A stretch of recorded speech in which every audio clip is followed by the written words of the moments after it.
ये वो दौर था जब मेवाड़ और मालवा दोनों ही अपनी शक्ति का विस्तार करना चाहते थे।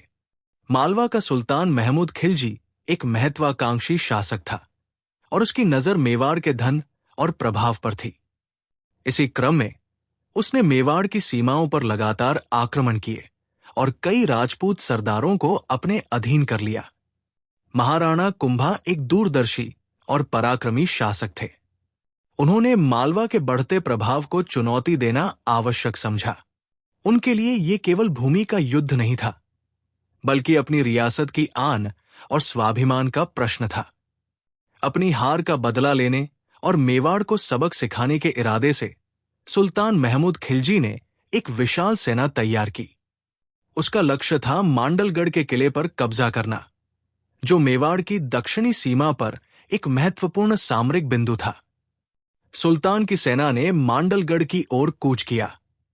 महाराणा कुंभा को जैसे ही इस आक्रमण की सूचना मिली, उन्होंने भी अपनी सेना को संगठित किया। कुंभा एक कुशल रणनीतिकार थे। उन्होंने सीधे किले की रक्षा करने की बजाय एक खुली लड़ाई का फैसला किया, जहां उनकी सेना की गति और कौशल का बेहतर उपयोग हो सके।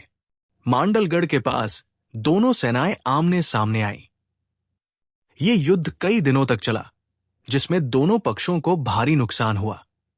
सुल्तान की सेना संख्या में अधिक थी, लेकिन महाराणा कुंभा के सैनिकों का मनोबल और उनका नेतृत्व अद्वितीय था। राजपूतों ने अपनी मातृभूमि की रक्षा के लिए अद्भुत पराक्रम दिखाया। इस भीषण युद्ध में महाराणा कुंभा की कुशल रणनीति और सैनिकों की वीरता ने सुल्तान की सेना को निर्णायक रूप से पराजित कर दिया। सुल्तान महमूद खिलजी को एक बार फिर हार का मुंह देखना पड़ा और उसे अपनी सेना के बचे हुए सैनिकों के साथ पीछे हटना पड़ा। 1442 का मांडलगढ़ का ये युद्ध राणा कुंभा की सैन्य शक्ति और रणनीतिक कौशल का एक और प्रमाण था। इस जीत ने न केवल मेवाड़ की सीमाओं को सुरक्षित किया, बल्कि पूरे उत्तर भारत में महाराणा कुंभा की धाक जमा दी। ये युद्ध भारतीय इतिहास में एक महत्वपूर्ण अध्याय है, जो वीरता और स्वाभिमान की गाथा कहता है। आज भी मांडलगढ़ का किला उस महान युद्ध और महाराणा कुंभा के शौर्य की कहानियां सुनाता है।